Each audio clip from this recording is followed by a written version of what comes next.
Welcome everyone to the series of webinars on innovations at high-performing charter schools in Illinois.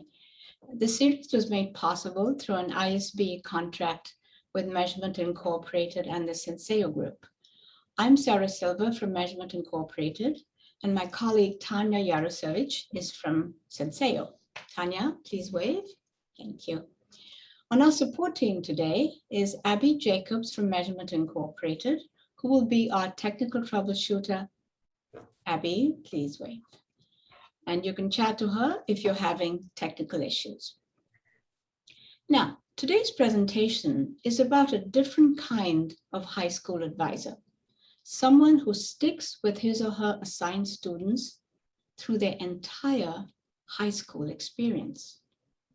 How do they manage to do this in addition to their teaching responsibilities? Can this model be replicated in other high schools? Let's find out. So this webinar is being recorded and will be archived in the best practices corner of the charter schools page on the ISB website. We're keeping all attendees muted till it's time to participate. And at that time, you can unmute yourself. And if you have a question, use the raised hand function that appears in the reactions box at the bottom of your Zoom screen. You can also drop questions into the chat box or use the Padlet feature that will be explained shortly by the presenters. And with that, I'm going to turn it over to our presenters. Team, take it away, please. Awesome. Thank you, Sarah. Thank you everybody for joining us today. We are in the city of Chicago. It has finally reached 80 degrees. So happy Monday to everybody. Just want to give you gratitude. So today's title is, or the title of our presentation is The Glue Behind a Successful High School Transition. Advisors make the difference. And so in today's presentation, you will learn the ins and outs of advisory. However, this is not a how-to, nor is it a manual, but simply our best practices on a successful advisory system at MUSE. So my name is Wildanette Molfuyeda. I have been at MUSE since 2016, and I am one of the Dean of Students. I graduated a group of girls, a group of young ladies in 2019, and our advisory was called the M&Ms. And I now co-advise a group of young men who are currently juniors. And so beginning in September, they will be seniors. Hi, my name is Deanne Deal. I am the Dean of Culture at MUSE. I also started in 2016. I graduated an advisory last year in 2020, named the Deal With It, and I currently co-advise an advisory named Team For Real. Today's presentation hits two of the Illinois professional leader standards: building and maintaining collaborative relationships and creating and sustaining a culture of high expectations. We're going to answer three key questions today about advisory at MUSE. Why do we have advisory? What is its purpose? What is advisory? What are the logistics and structure? And then how does advisory operate? We're going to use a platform called Padlet throughout today's presentation as a space for participants to ask any questions throughout the webinar and then to answer any prompts that we may pose. So we're going to take some time to get that set up now. Right now, I am dropping the link to the Padlet in the chat box, so you can take a minute to open that up. We love Padlet because it's a space where everything can show up on one page instead of us having to scroll through the chat box to look for questions throughout this time. We also love the presentation with the little sticky notes that will pop up. So the one way that we're going to use this Padlet today is that we are going to answer prompts. And the way that that's going to happen is by responding in comments on the Padlet. So if you look there to the left, there's a yellow sticky note. It says, what is your name and current role at your school? We'd love to know everyone who is in the audience. So if you could take a moment now to practice that and just add a comment.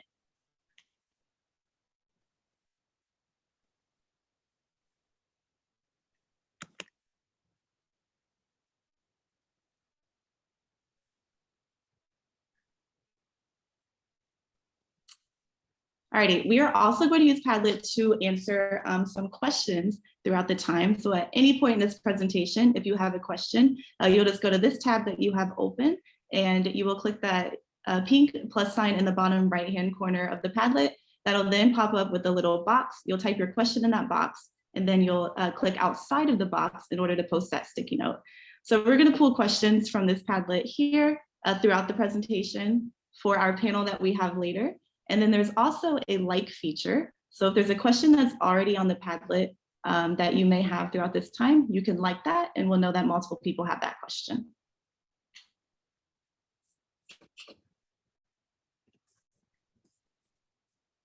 Okay, awesome. Thanks, Ms. Dio. Okay, so before we dive into advisory, we kind of want to give you a background of MUSE and where we're at today.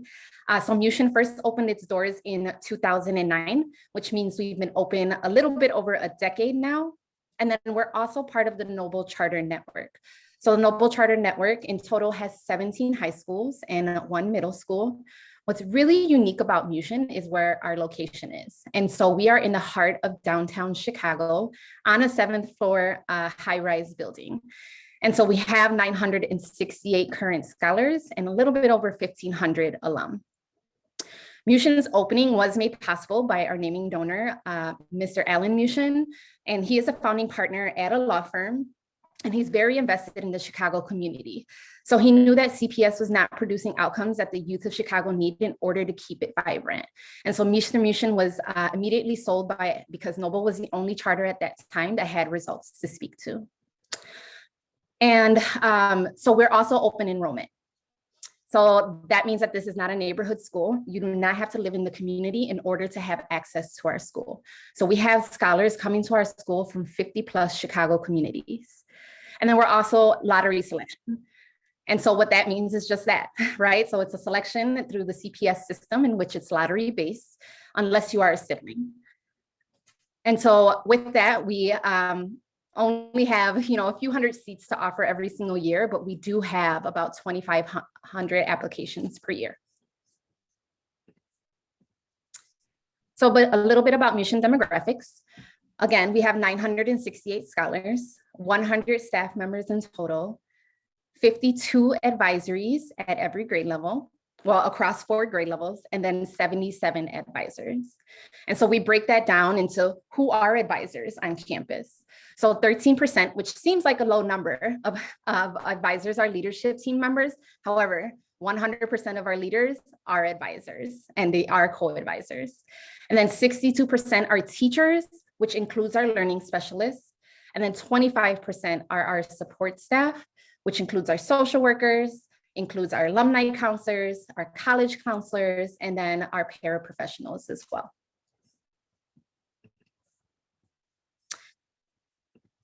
Family, diversity, investment, and growth.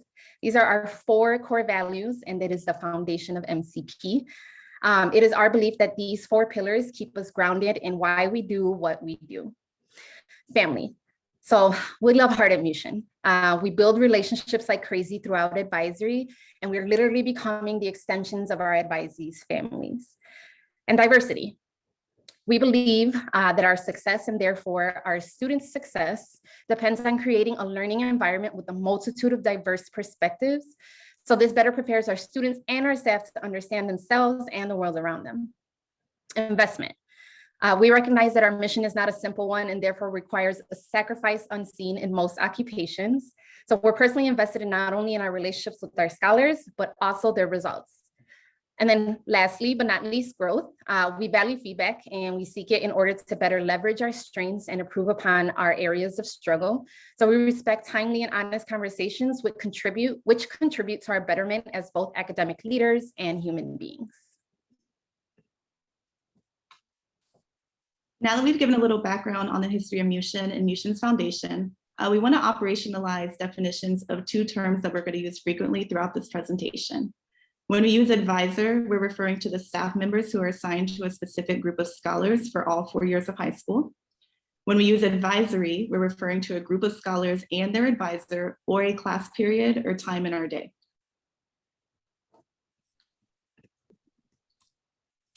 So we just want to give visuals of what we mean when we say advisory and advisor. So in the bottom left, you'll see Ms. Mofietta's current advisory with her co-advisor, Ms. Foster, the Untouchables. In the bottom right, you'll see my advisory who graduated in 2020, the deal with it. The top right photo is a current senior advisory on a community service trip during their underclassmen year, Omegas. And then the top left photo is a graduated 2018 advisory who got together one morning with their advisor and just hung out at the bean, and they're named the Wolfpack.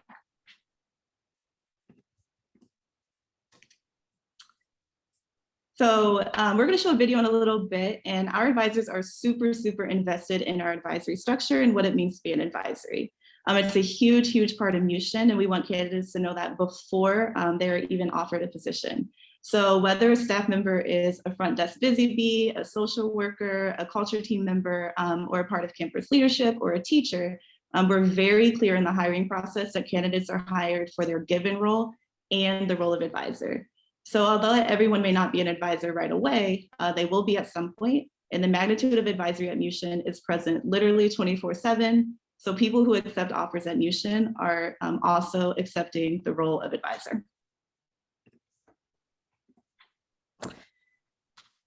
Okay, so advisors grow to love their advisory just like true family. So an advisor is a parent away from home, and advisors choose to love and serve their advisees and their advisees' families. So we ask that advisors push themselves in their role as an advisor for better outcomes for our scholars. The expectation is that an advisor is to be excellent in their work for themselves and for our scholars. And we say this because as a mentor for our scholars, they deserve a solid frontline squad that has the passion instilled in them to drive equitable results and to create a safe space for our scholars while also holding them accountable. So we know this work is hard, but we always say that this work is very rewarding. So we're going to play a short video of some of our advisors answering the following prompts. Advisory is the heart and soul of MUSE. What does that mean to you? So we asked our advisors to be as honest and as authentic while answering the prompt.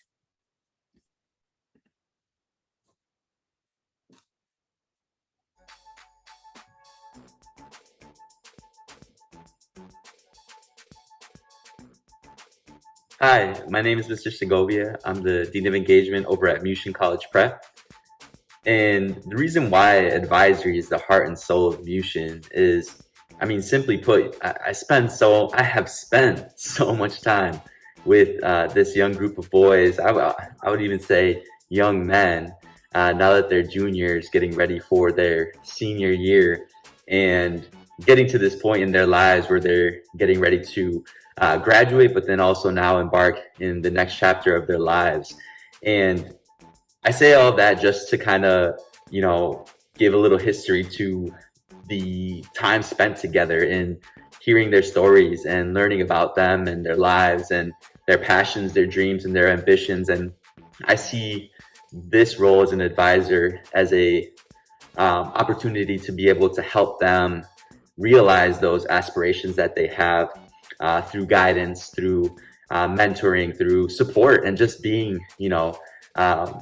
present and listening to them. So it honestly has been a privilege. It's been a unique opportunity to be able to spend this time with this young group of men, the Argonauts, and as sad as I am to at some point have to, say goodbye, more like I'll see you later. I'm definitely excited to see what, opportunities and experiences they have after they graduate, leaving MUSE College Prep. And that's the part of the reason why, our heart is invested in these students' experiences. And I want to briefly share with you why I feel advisory is the heart and soul of what we do here at MUSE. And so I'm actually getting ready to graduate my second advisory here at MUSE, and I feel advisory is really like your safe place, your home base. I know when I first started here, my group of young women were freshmen, and I also was a freshman to MUSE, and so I feel like we definitely acclimated together. We bonded over some of the things we maybe didn't know yet, and to be able to stay with them for 4 years and now follow them on their amazing journeys, post-graduation from MUSE, it's been truly an honor. And as I get ready to graduate my second advisory, a group of young men that I was able to begin advising when they were in 10th grade, it's just been really cool to kind of get both of those experiences and again, to know that my advisory is a family that I'll have for life. So thank you. Hello, my name is Christopher Petit, and I am a class of 2023 advisor for a group of young men. And advisory is the heart and soul of Mushin. And what that means to me, it means that we hit our core values. Our core values here at Mushin, we call it the FDIG, family, diversity, investment, and growth. And as far as advisory, we're definitely a family atmosphere. We bring a bunch of young men together from a very diverse group. Like we have some young gentlemen who, and ladies as well, who have never been with someone outside their race. So now they may have a Mexican brother, they may have an Asian brother, they may have a brother or sister from Guatemala. Never been around those type of people, but they become family. We respect each other, and then we're investing in each other, in each other's growth, each other's successes. You know, we feel each other's pain and we celebrate each other's wins and we support each other through the hard times. So that in itself helps Mushin have its whole culture and vibe, and we have a whole family atmosphere through different groups of people throughout the building. So that's why I feel advisory is very important. It just helps you be a family invested in everyone and doing our best. So yes. My advisory, my sensations, are my pride and my joy here at Mushin College Prep. My girls and their families have become my family, not only for the 4 years that they're going to be here, but beyond their high school career. My girls, even though they're only sophomores, have already talked about, after they graduate, coming to visit my next advisory and letting them know that I was their mom first. As an advisor, it is my goal to always create a space that feels like they're home away from home. A space where they feel safe to be 100% their true authentic self. A space where they trust, love, and respect one another and really build that sisterhood. Since day one, we have learned to be vulnerable. We have learned to be honest, and we have learned to lean on one another.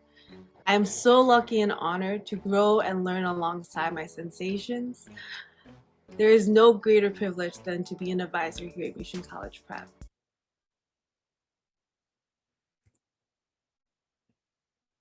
All right, awesome. I truly love our team and our colleagues, and this is why we do the work that we do.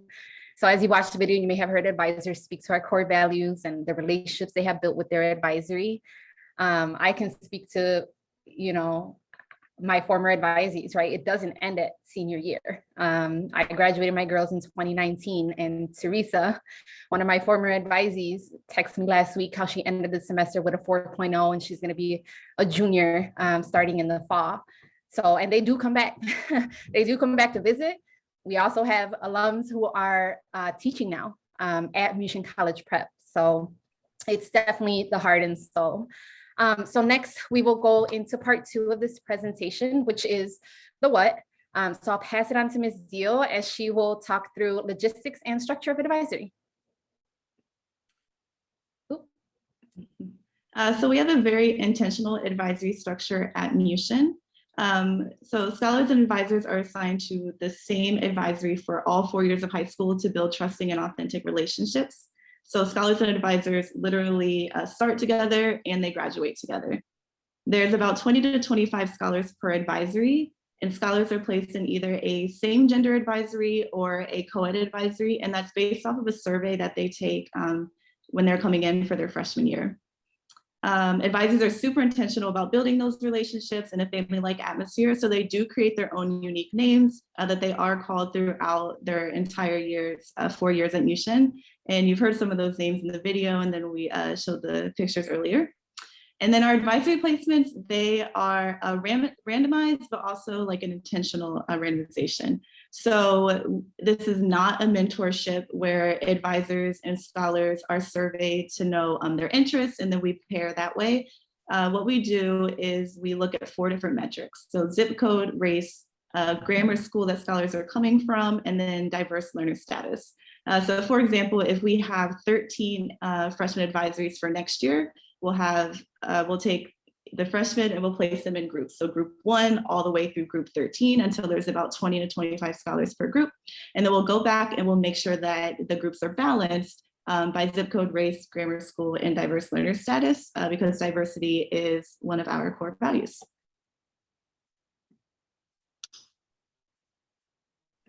So now that we talked a little bit about the structure of advisory specifically, we're going to talk about what the structure is for advisors. So Ms. M referenced earlier that advisors at MUSE are considered the parent away from home, and that is true. So we attend IEP meetings, restorative meetings, academic meetings, games, award ceremonies. Teachers reach out to advisors regarding advisees. We give teachers updates. So we really are the #1 supporter for each advisee, literally from day one that we get our list of advisees. So for that reason, we are very, very intentional about our onboarding process to be an advisor. So we give a presentation very similar to this one today. And then we also are clear that no one can really teach you what it's like to be an advisor. The role is super fluid. So you roll with the punches, you figure things out. There's no right or wrong way, but what it is really a role that's based on reflection and doing what's best for the scholars that you serve.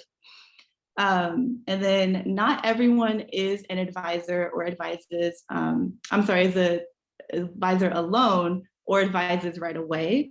And we base that off of 2 things. So one being the number of past years as an advisor. So if you have graduated to advisories, it is okay to take a gap year. Advising is hard, so that is a year off that you can take. People who are in leadership roles or culture team roles or front desk roles usually are co-advisors because of their roles and responsibilities and the fact that they could be pulled in different directions during the advisory time in the day. And then parents at MUSE usually co-advise as well because we understand that being a parent is a job within itself and sometimes you've got to take care of your little ones at home. And then all advisors are part of a grade level team from day one. And we just have photos down there in the bottom of our 2020 advisors and then our 2021 advisors who are at the prom that we had at Soldier Field. Another part of the structure of advisory is the schedule. So in person, underclassmen advisories meet 3 times per day and upperclassmen advisories meet 2 times per day. When we say underclassmen, we mean 9th and 10th grade. So they have a 6-minute check-in in the morning, 30 minutes after lunch, and then 10 minutes at the end of the day. Upperclassmen have 25 minutes in the beginning of the day and then 10 minutes at the end of the day. The remote world is different though, and we honor that everyone has different circumstances during this difficult time. So underclassmen meet 3 times per week and upperclassmen meet 2 times per week. Those time periods are 20 minutes for all grade levels. So in the resources that are provided online, we just put an example of our remote schedule that will be in the slides, as well as our in-person schedule, so you can reference that.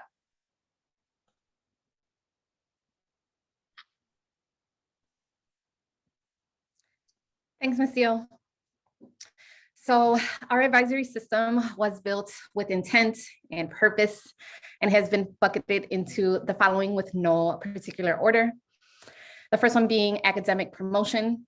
And in the end, we're talking about graduation. And so along that way, there's a lot of accountability and there's a lot of support. Second, culture building. And so this is a space where we're responsive to things in the world and bringing them to the forefront and having real conversations. Next is family engagement, consistent communication with scholars and parents and guardians, and then identity building, social responsibility, enrichment, networking. So on Padlet, there are 4 different post-it notes with these titles: academic promotion, culture building, family engagement, and identity building. We believe that all schools, although they may have different titles for these buckets, they work to implement these 4 things. So what systems and structures are in place at your school or you have implemented at your school that fits under one of these buckets? So please take 2 minutes to add that in the comments under each post-it note. And I believe Ms. Deal put the Padlet in there. So we'll take the next 2 minutes, play a little bit of music, and then we'll be back.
Okay, thank you guys for sharing.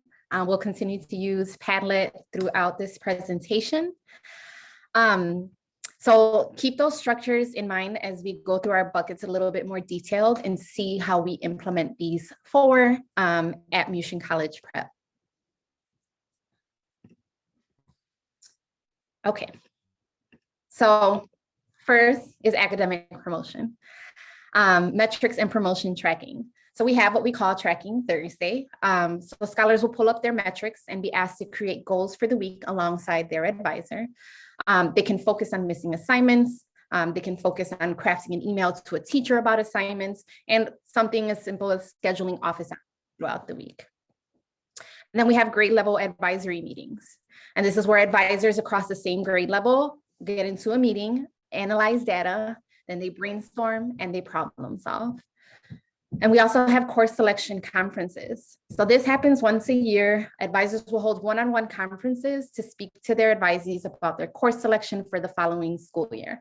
So we'll look at their test scores, current class grades, and make recommendations on AP and honors courses that align to their future goals.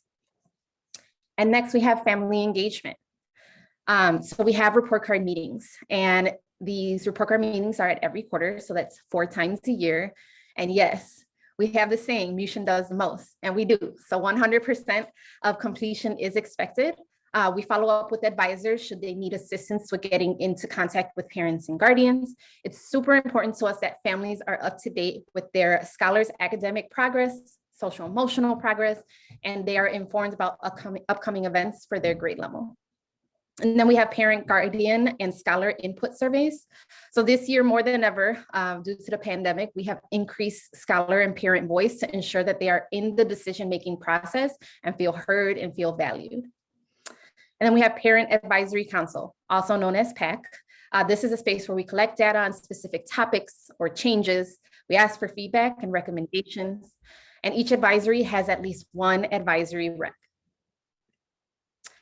So I know that we talked about metrics and promotion tracking. And so this is the advisory dashboard. It's our Tableau system that we use at Noble to track promotion data. So we made sure that our data system aligned with what we want advisors to track.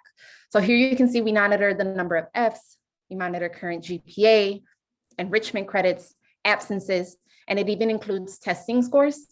So what's important to note is that all of this data can be filtered by race, diverse learner status, English language learner status.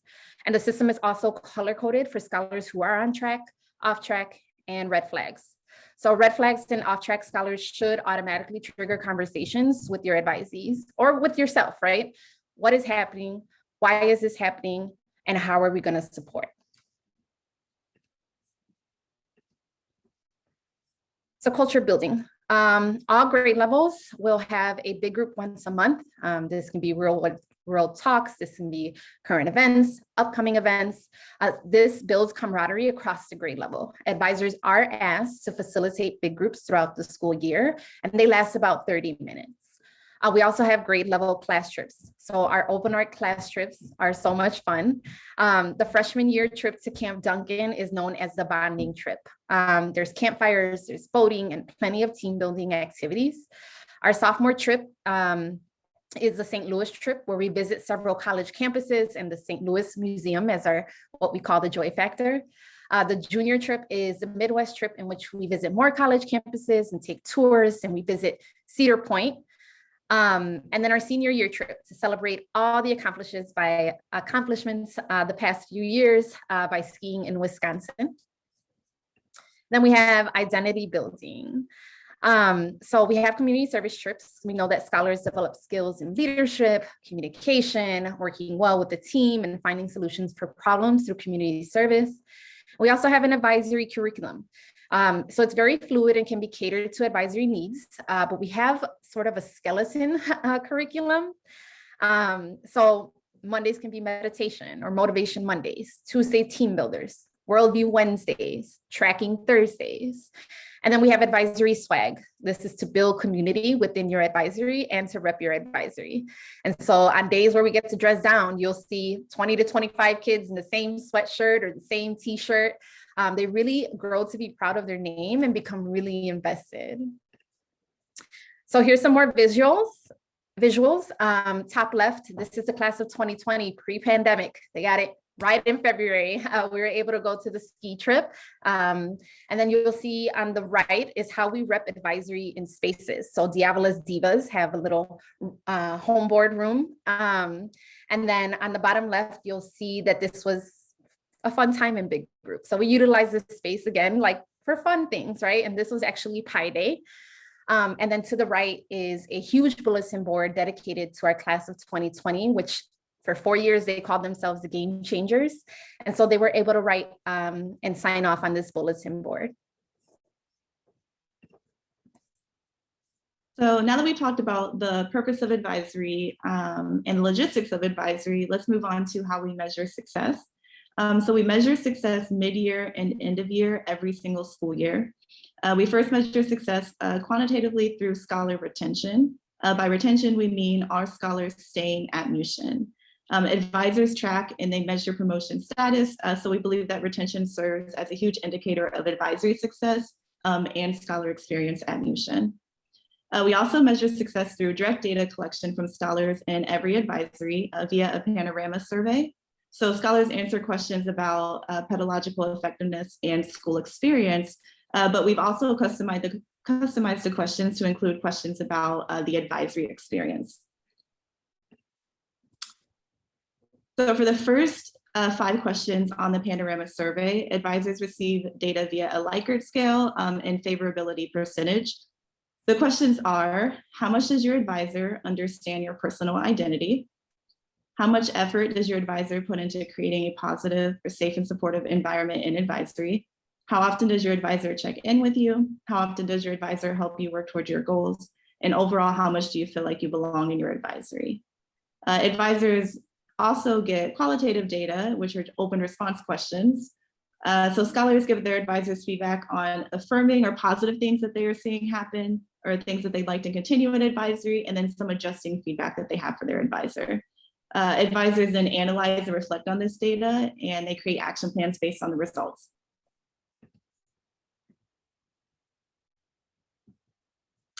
So here's an example of my panorama results from this year, mid-year, with my current freshman advisory.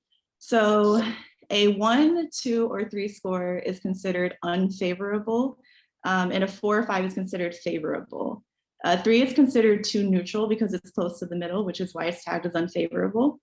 So if we look at the second question there, 100% of my advisees scored favorably for how much is your advisor your advisory a positive or safe and supportive advisory or environment.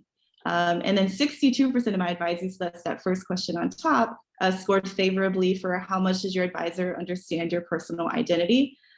So we talk about reflecting on data and creating action plans. When I reflect on that, I think about how my current freshman advisory, we've been entirely remote, and getting to know each other on a more personal level is a little bit more challenging. So my action plan needs to include ways to intentionally build a more personal connection with my advisees instead of just academic based. On the right here, you will see some qualitative feedback that I received from my 2020 advisory who graduated last year. So on the top, that's an example of what the affirming feedback looked like. I love the thanks for dealing with us comment. And then on the bottom, you'll see some adjusting feedback. So if I'm looking at a specific comment there, there's one that says, I think the only thing I would recommend doing is giving us a little space when we are not in the best mood. People tend to go through situations they don't like discussing right away. So we talk about reflecting, we talk about their advisors. This feedback is not anything you take offense to. It's not anything that you take personally, but it's really a chance for you to reflect and figure out how to better serve your scholars. So when I read that comment last year, I thought about how I know I'm the #1 supporter of my girls and my advisees. And sometimes I just need to know that they'll come to me when they're ready to discuss something. And I think that helped build stronger relationships with some of my advisees moving forward. So we've talked about a lot so far. We've talked about the logistics of advisory. We talked about the functions of advisory. We talked about structure and schedules. So there may be some questions that you have that we want to answer for you up front. So one of them, what if an advisor leaves before their advisory graduates? So at MUSE, we know people do not stay in positions forever. We know that real life happens. So although our staff retention is in the high 90%, some advisors do leave MUSE before their advisory graduates. So this is why not everyone advises, so that we can be intentional with an advisory adoption system that we have. And we're very, very intentional with that, meaning that before an advisor would even transition from MUSE, we connect the advisory, we connect the new advisor and the transitioning advisor before the school year ends. You may be wondering, so like, what happens if an advisee and advisor do not get along? So teachers and scholars do not always get along, and we treat it the same way as we would with that situation. So we are huge on restoring relationships at MUSE through conversations and mediations, and we really think of each advisory as a family. So we kind of talk about how you can't really leave your family, you figure it out. So that's how we go about it with restorative measures. But this is also with the caveat that if any serious matter happened or an incident between advisor and advisee, that it could potentially be escalated to the principal or assistant principal. And then do all advisors start with freshman advisories? This may also be a question that you have. So the answer is no. However, if you've graduated advisory and are a new staff member coming into MUSE, there's a 90% chance that you'll have an incoming freshman advisory. This is only different when a new parent is returning from their gap year and they join an existing advisory as a co-advisor. An advisor who's graduated 2 advisories is returning from a gap year and they also join an existing advisory as a co-advisor, or if a staff member is adopting an advisory, which doesn't happen often due to our high retention. And then do people really return and re-up with the new advisory? The answer is yes. When people work at MUSE, they also want to be advisors. Thanks, Asliyo. All right. So we are aware that being an advisor can be taxing, it can be exhausting, it can be difficult to manage, especially having other duties, because again, we have the 2 roles. And we know that advisors need support too. And so we put some sort of systems and structures in place to support advisors. So GLC, we love our acronyms at MUSE. So GLC stands for grade level chair. So GLC support, a grade level chair, intentional mid-level role called grade level chair is existent at MUSE. And that role is dedicated to 1, crafting the scholar experience and building culture at a specific grade level, but also 2, crafting the advisor experience at each grade level. So we have a total of 6 grade level chairs, 2 per grade level that support our advisory on that specific grade level team. We also have core advisors, as we alluded to earlier. Parents, learning specialists, leadership team members will all have a co-advisor. And then we have advisor mentors. For new advisors, we have a mentor system in which veteran advisors are matched to support the new advisor in their roles and helping them navigate the advisory structure and role. And then we're fortunate at Noble where we have been provided with the employee assistance program that has a variety of resources available 24/7 that can include financial, coaching, therapy. And then we have individualized support with leadership, right? So social emotional support, because really in the end, we really want to keep our best people at MUSE without them having to run on fumes. And then our wonderful, wonderful social workers have led self-care PDs and continue to be available to our staff. So next, we'll talk about our advisory support structure, and you'll see the image here. And this is an example of current 9th grade. So advisors are supported by GLCs who are there to help brainstorm, help understand procedures and systems and policies.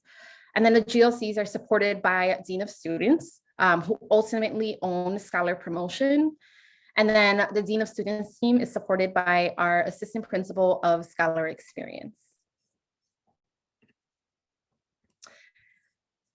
All right, we are nearing the end of the presentation portion. And so this makes me so excited to see this collage of graduation. This is the moment. Imagine being with your advisees for the last 4 years. You're literally seeing these teenagers grow into young people. You're getting on a podium. You're asking your advisory to stand, and you're honoring them and their families with a 2 to 3 minute speech. It is really, really a special moment. And you can just feel it, feel that energy in the air. So you'll see the top left, our class of 2019 with their decorated caps. You'll see the top right, this was Miss Kimball. She was a class of 2019 advisor. She obviously was very excited, paused in her speech, took a picture. And then you'll see the bottom left, Mr. Lee with his fist up. He's actually a founding staff member. So he's had quite a few advisories. And then Mr. Farron, who was his co-advisor. And then you'll see at the bottom right, you'll see that's the class of 2019 in the beautiful Lyric Opera House of Chicago in downtown. And so these are just really, really special moments that once you graduate in advisory, it's just like, you can never take that away. So I am going to pass it on to Ms. Zeal for the panel introduction. So we have wonderful people with us today who want to share their experience with the advisory system based off of the role that they play. So our principal is here, we have a few scholars here, and also a parent. So we are going to start with introductions, and we're going to go in the order that you see the photos on the screen. So we're going to start with you, Mrs. Lockhart. Hi, everyone, and thank you so much, Deanne and Danette. You are wonderful. My name is Emily Lockhart. I am the principal at Mushin College Prep. I started as a founding algebra teacher the year Mushin started in 2009, and I'm currently wrapping up my 6th year as principal at Mushin.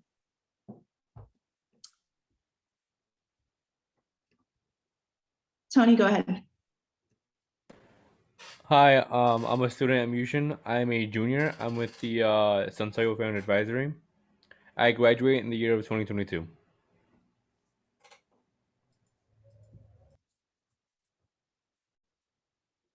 Hi guys, my name is Adiza. I'm a sophomore graduating 2023, and I'm part of the Iceberg Advisory. Good afternoon. My name is Erika Studio, and I'm a mother of a freshman, Sebastian Ortiz Studio, and this is our 2nd year at Mushin, freshman and now sophomore. So it's nice to be here, join you guys. Thank you, everyone. We are going to start with our first question for you, Ms. Lockhart. As principal, you have many roles and responsibilities. So how do you manage advising and leading a school? I'm on my 4th advisory. And the year that I became principal, I started that year without one, thinking that it would be important for me to stay bigger picture and kind of open up that time and energy to have a whole school view. But I didn't like it because I missed having an advisory. And so that didn't even last a year. I think having an advisory is actually critical to being an effective principal because you get to hear directly from the kids that you serve multiple times a day about how things are going in the school. And there's no one that can give you better feedback about the experience at your school than kids themselves. Okay, thank you. So we'll kind of go in order. The next question is for our scholars that are here today. So Tony, I believe you'll go first. So how has advisory impacted your experience at Mushin? It's actually made it a lot easier to do stuff. And I don't mean just like, oh, I can, do like get my time management done. It's actually like, in a way, it's like it helps with a support system in place. So like, for example, with my advisory, like I have my advisory brothers, and like it helps to know like I have friends who have my back and they know that I have theirs. Thanks, Tony. Go ahead, Adiza. I basically agree with everything Tony has said. It's like having a family at Mushin. You know, you can have support as well as your advisor as well.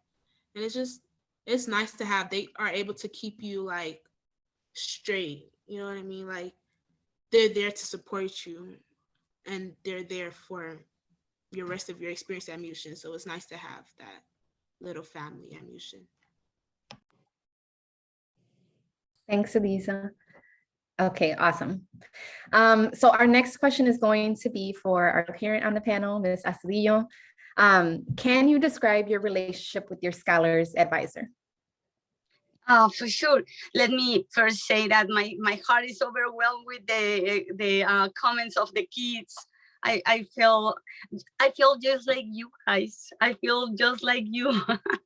I think that is very important, the mission of the advisors. We are so lucky to have Miss Anderson and Miss Lockhart in our advisory for my student, my scholar, and they open the channels of communication in too many different ways. They're like my first encounter with the teachers that I cannot reach directly in the first moment, and they're so open, telling me they have communication with the teachers, and they're always assisting me with information and regarding my student. At the same time, I'm impressed because they're always on top of the things. They're pretty open to know things from my student, and they surprise me with questions that I thought that I will inform them, but they are already knowing things here and there, details that I didn't know that they have, in a personal way and in a as a student academically. Then I think that I feel very honored of being part of Muchin for that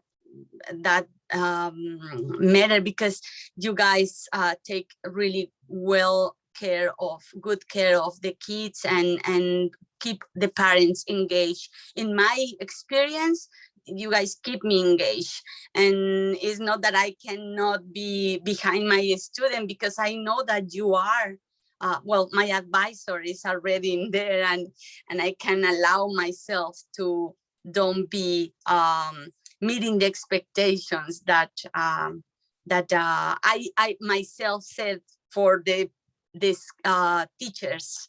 So I feel pretty honored and happy to have the opportunity to have advisors with us. Thank you. Our next question are for the scholars here. So can you describe your relationship with your advisor? So actually, I actually like this question a lot because my advisor and I were pretty close to where like I know I can rely on her if I need help with anything. And my advisor, like she always just tries to have all the communication with us and all the information she could with us, so that way she knows that we're okay, that we have everything we need. And very often that when she knows she can't go to advisory, later on she'll like send us an email or send us a message through our Remind app to see how we're doing, to make sure that we're doing okay, and like just pretty much she'll make sure that we're doing as best as we could before we do anything else.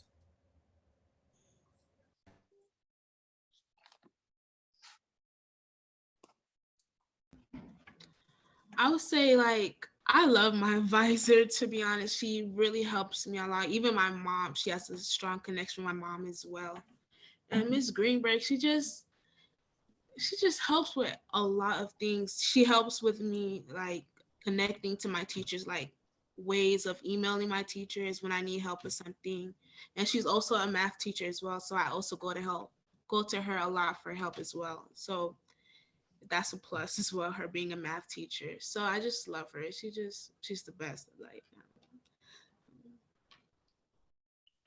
scholars, are going to stick with you for this next one as well. can you think of a time where there was a struggle in advisory or it wasn't as good of a time that you're thinking of?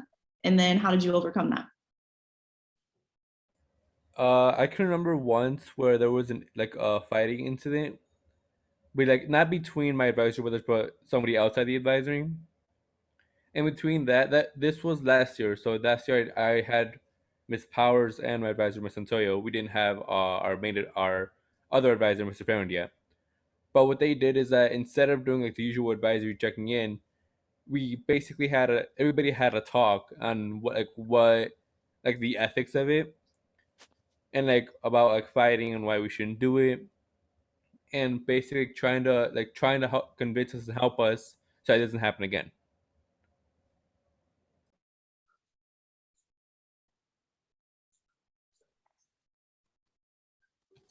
Um, Same thing as well for me. Last year, towards the end of not the school year, but the end of in-person learning, there was like a lot of drama, I guess you could say, between the advisory itself.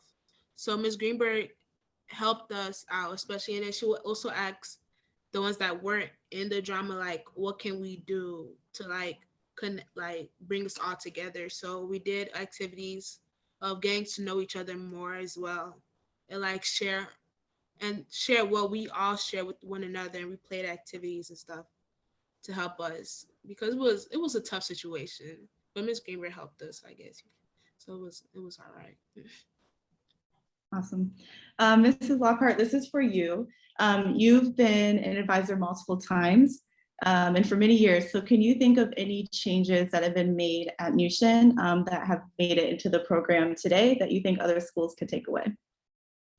I love how you had emphasis on many years. You trying to make me sound old over here, Ms. Deal.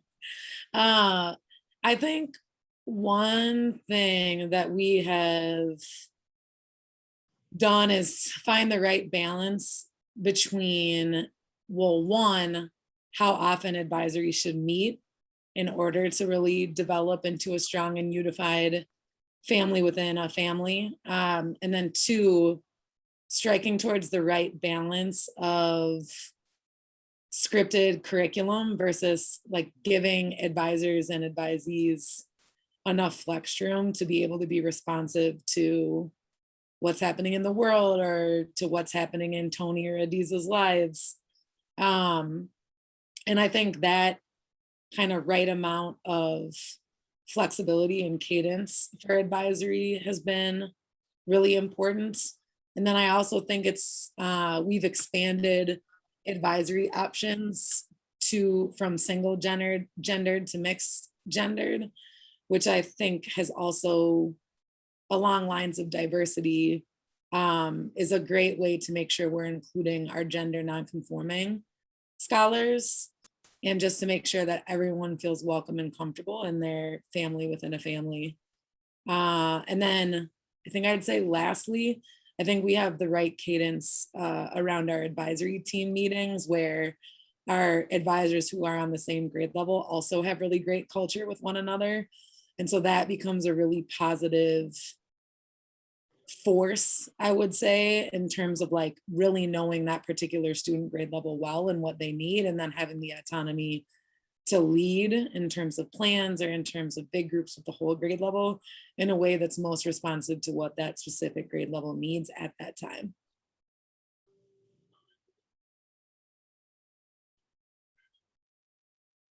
Okay, we are going to open it up to audience questions. There was one from the chat earlier. So do advisors meet scholars individually or in groups?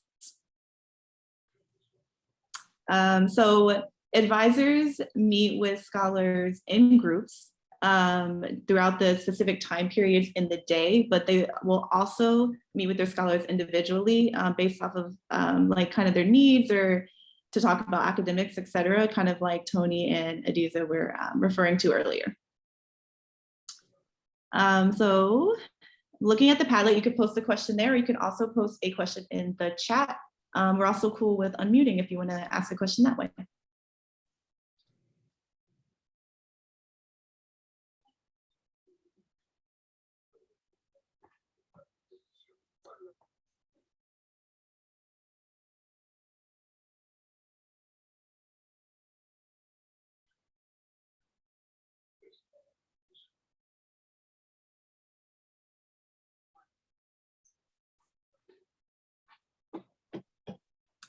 Do other Noble schools also use advisory?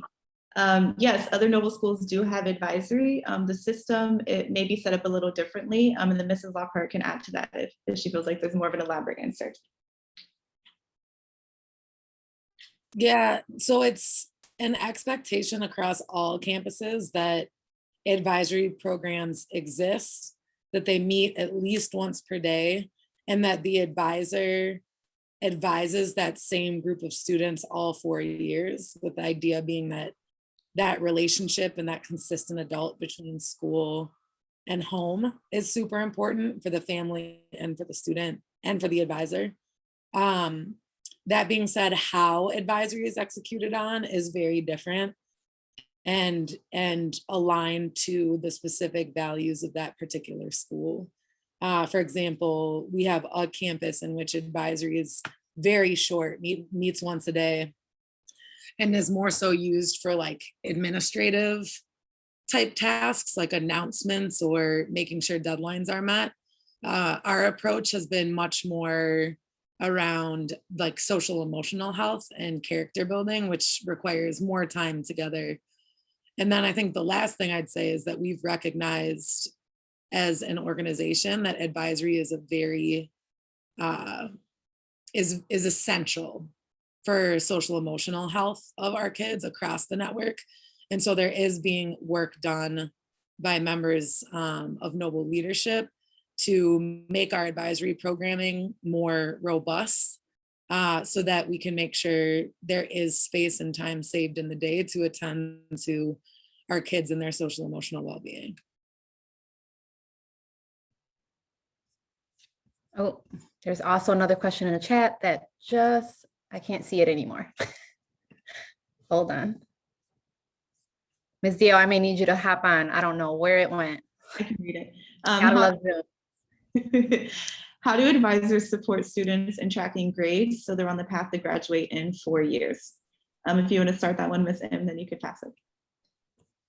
Yeah, I think we mentioned part, and I will say this, and I think I stole this from Lockhart, but we are obsessed with tracking grades. We are obsessed with promotion data. We are college prep, it's in our name. And so if your advisor is not talking to you, about your grades or reaching out to your parents or reaching out to your guardians and getting them, kind of like involved and really hitting the ground hard, like there's something going on, and again, we have the report cards, right? And in between that, we're sending one-offs home. We have the progress reports. It is something that's natural to us. And I don't know, Ms. Lockhart, if you want to add a little bit more to that or anything more to that. I actually would like to hear from Tony, Adiza, and or Ms. Asliyo, just like the ways in which advisors have helped shape how you track your own GPA and or how you actually keep track of your GPA. Like what are your systems that help you do that? And let's start with you, Tony, since you've been taking lead here. Actually, so what my advisor usually does is that as long as we're above a 3.0 GPA and that we don't have anything lower than a C, she'll usually let us manage it ourselves. But anything below a C, like a C minus, she'll take it upon herself to talk to us, see what we're doing, see what we can do better, so that she can in a way help us help ourselves. And if she sees that it's not working, then if it's something that she knows that she can help with, she herself will go we'll set time up so she can help them herself. A thing that I've been doing is that I usually prioritize. If I see, oh, this grade's getting a little bit lower, I should probably, prioritize that class to understand it better. I'll put most of my time and focus, I'll prioritize that class to put my time and focus to that class, get that grade up without letting any of the other grades fall.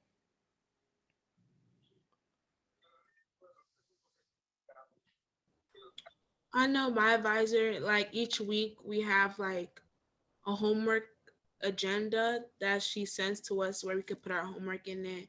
She also does one-on-one with us when she sees that our grades are, not looking how they should be looking. And we also contact her as well when we need help, as well. She's always there for us to help us out. And in my case, I know that our students, we know as parents or students, but we don't know them on the campus, how they manage themselves there. And sometimes we believe that they are, because we ask how you doing, and he's like, I'm okay. You finished already? Yes, I did. Are you working in something else? Do you need more time? Like, no, I got it. And then I have a text from the advisor like, hey, heads up, we need this, or he's short on this, or he needs this. And I approach my son, and I'm like, are you sure that there is nothing there? Because I know that they may, with parents, right? As a parent, I have this dealing with the teenagers' feelings, and I don't know how you guys manage this, but when they communicate with you, and so to me, is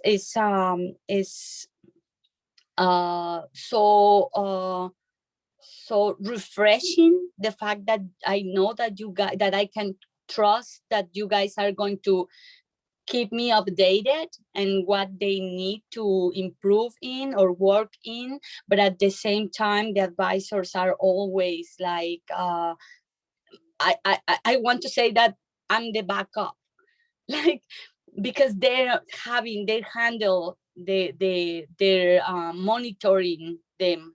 And I received a text. I had sometimes calls. It depends of how the level of need for my student is. And I noticed that my son is somehow, I believe that at the beginning this could be a way for him to be depending of.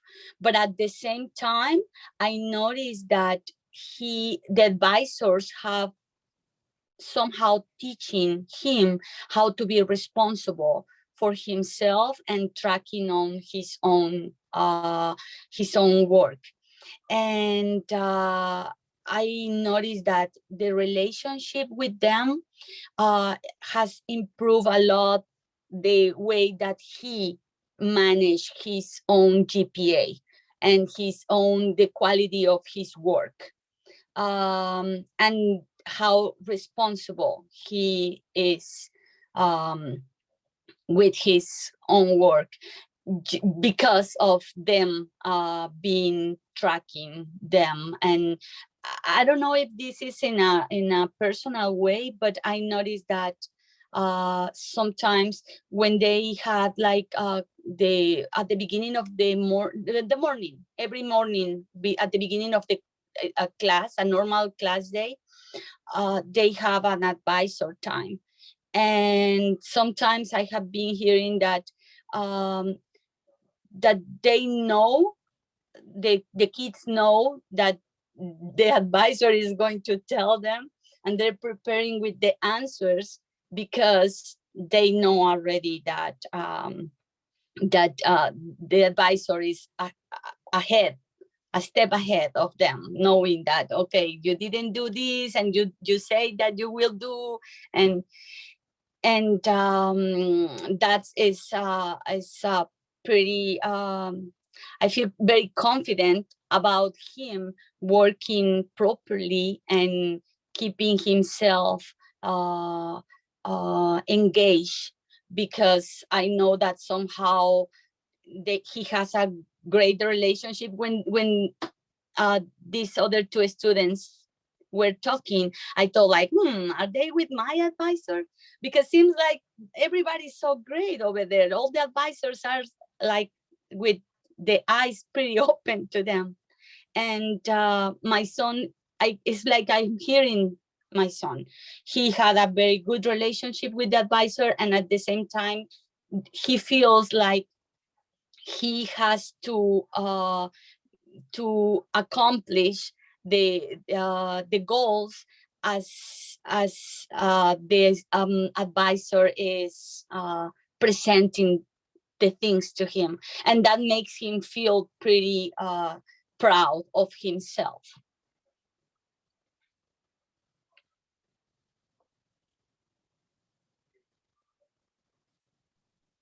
Thank you so much. Go ahead, Ms. Sim. Nope, I just wasn't sure if there was more questions in the chat because I don't know where it went. I got it. Does anyone here today, so any of the presenters, know some of the challenges that may arise when starting up in advisory? I can start from my experience. So when I started in 2016, I also had a freshman advisory, and that's when I was also acclimating to MUSE in the new school. So I think like I learned aside, like alongside my advisory when it came to structures and things. And then, you know, my sophomore year, we both advanced. So their sophomore year, then their junior year, and by senior year, like we had it together. But I think that's one struggle for new advisors and new to MUSE advisors.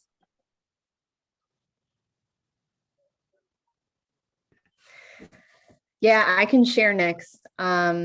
My first experience as an advisor, I actually was a co-advisor and I adopted. So I adopted girls who had already went through, I believe, 2 other advisors at that time. And I came in and they were sophomores. And it's just a huge adjustment to try to create bonds, right? And at that point, it's like, who can they trust? They've already been through 2 advisors. Are we going to open ourselves back up again? And so that was an adjustment, but we made it through. And the bond does happen. And we had girls that had an academic struggle, had discipline issues, right? Like just with our structures back then. And so it was different, right? And then, you know, our girls that were grouped together, we kind of had to break that up and really have some moments where like, no, we're going to go into this room on a Friday. We're going to tell each other our stories. And I think that that's where our bonding began. And by junior, senior year, they already knew the routine. And so like adopting is definitely can be a bit difficult. One thing I'd add on like a senior leadership level, if you're looking to make the change to advisory programming, is that you've got to have a lot of clarity and provide that clarity for your team around the why behind it. For me, when I'm interviewing new team members, I always tell them that you've got 2 jobs that you're applying for of equal importance. One is teacher, one is 4-year advisor. And then I walk through what those are and like what those roles and responsibilities are and why they're so important, so that anyone that I'm interviewing knows exactly that, you know, you've got 2 whole roles. Like being an advisor is a job in and of itself. And you've got to find the right people who want to do that work, because some people just want to teach history, and that's okay, no knock to them. But at MUSE, I'm not looking for someone who just wants to teach history. I need someone who also wants to be a role model and mentor to kids. And then, Sarah, I see your question. Yeah, so Sarah's question is, what do we anticipate with the freshman class who have spent their first, well, 8th graders and 9th graders, our current 9th graders who've spent their first year totally remote? I don't think like our only plan to do anything different is to make sure that we're slowing down on the instruction end of things, to make sure that we're taking the time to really get to know who our kids are, every part of their identity, that they get to do the same of us as their advisors, and that we're really building up a positive, affirming, and trusting culture in our advisory spaces, because we know that that's critical to students' self-esteem, confidence, academic self-identity. And so permission to slow down is really what we're focusing on in terms of welcoming kids back and really unpacking what the past year has brought to them, many of which have experienced quite a bit of adversity, as all have in the past year.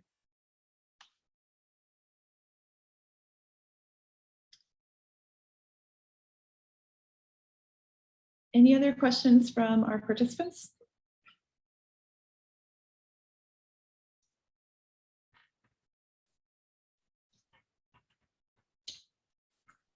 Okay, in that case, we can probably bring this to a close. Want to thank everybody, participants, as well as panelists. If we have any participants who are still with us at this time, please complete the feedback survey that is now posted in chat. And if you would like to have continuing professional development units, then please apply your email address at the last question, and we will make sure you get your certificate. So that's about it. And our webinar now is over.